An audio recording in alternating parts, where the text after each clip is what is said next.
we're deeply affected by what's going on around us. And what's going on around us is a decline in attention, a decline in long thought. We're not very good at concentration. We're not very good at thinking about things for a long period of time and for depth, to really understand things. We're not good at mental flexibility the way that we used to be, and a lot of that is our environment. And I talk a lot to patients about not understanding that you're crazy and not understanding that it's just absolutely insane, but you don't realize it. When I was in college and I worked as a server, I would go every day to a restaurant. The place was completely filled with smoke. At the end of work, I would have to take my clothes off and put them straight in the washing machine because I smelled from being in that environment. And at that time, we were all perfectly aware of the fact that the Surgeon General had warned us it caused all kinds of death and heart disease and everything. And today, they don't have rooms filled with smoke, and nobody's going into a room filled with smoke that is where they eat. They wouldn't have that in a restaurant. It would be very unsuccessful.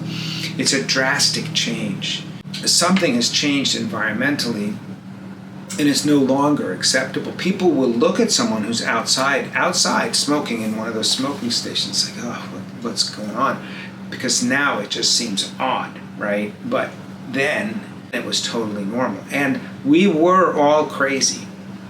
We really were, but none of us knew it. Now, I didn't know I was crazy going into one of those rooms. I wouldn't do it today. I certainly wouldn't do it today for years at a time. So something drastically changed. That's super important because everything around us seems completely normal. And it's supposed to. We are a herd animal, right? We in the wild live in tribes or in packs, and we're designed cognitively to seek approval from those people in our pack, in our tribe, in our clan, because we evolved to survive by being a group. We're group hunters and group gatherers, and it's very hard for humans to live out in the wild alone. They don't really exist that way. If you get thrown out of your clan and you're out in the wild, you'll probably die. So we're deeply affected by what's going on around us. And what's going on around us is a decline in attention, a decline in long thought. You're affected by it. And you're affected by it because of your brain's tendency to rewire everything that it does a lot. So forget about cardiovascular and power changes that would occur, but if I were to play tennis for 6 hours a day every day for 365 days at the end of the year, I would be probably, in all likelihood, better than I am now.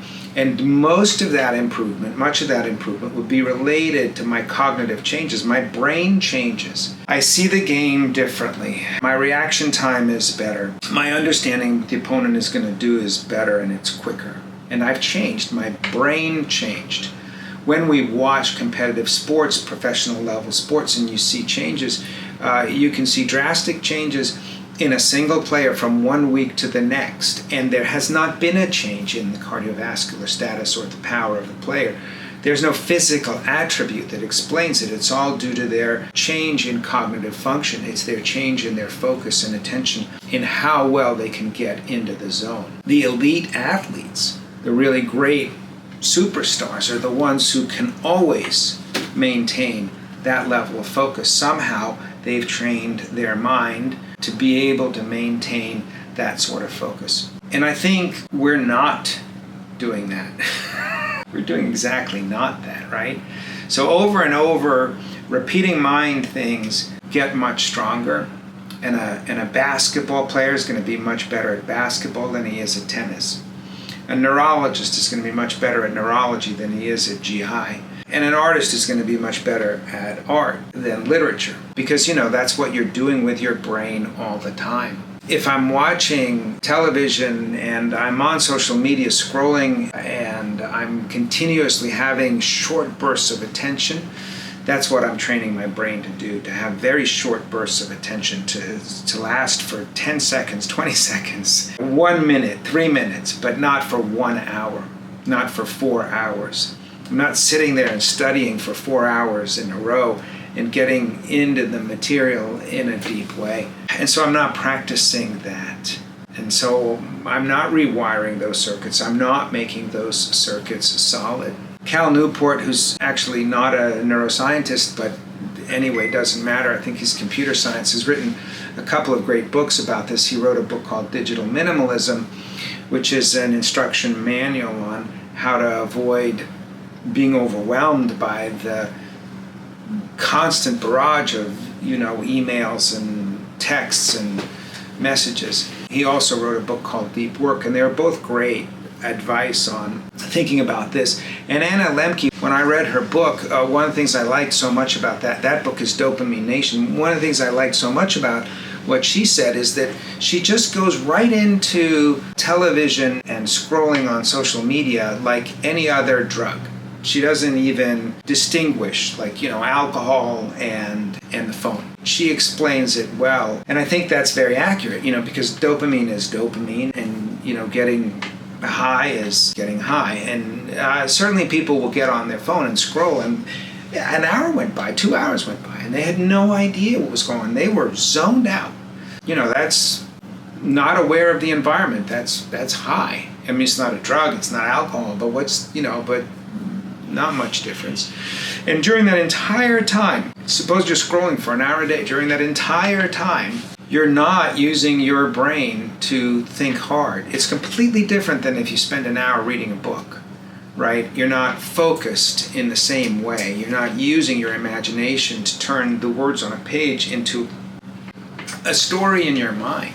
Sometimes you'll see somebody who's scrolling and in 2 seconds, that's the span. They scroll up in 2 seconds. And I want to say one other thing.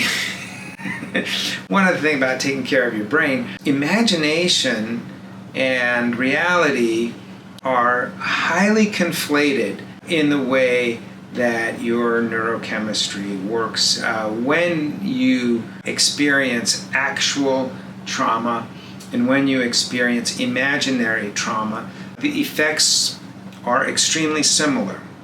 When you are watching violent television, violent movies, serial killer TV shows, it's incredibly exciting, but you're watching horrible, terrible, awful stuff. It affects you adversely. This is bad for your brain. So you need to make a lot of time for being calm, for being outside, for being free of your devices.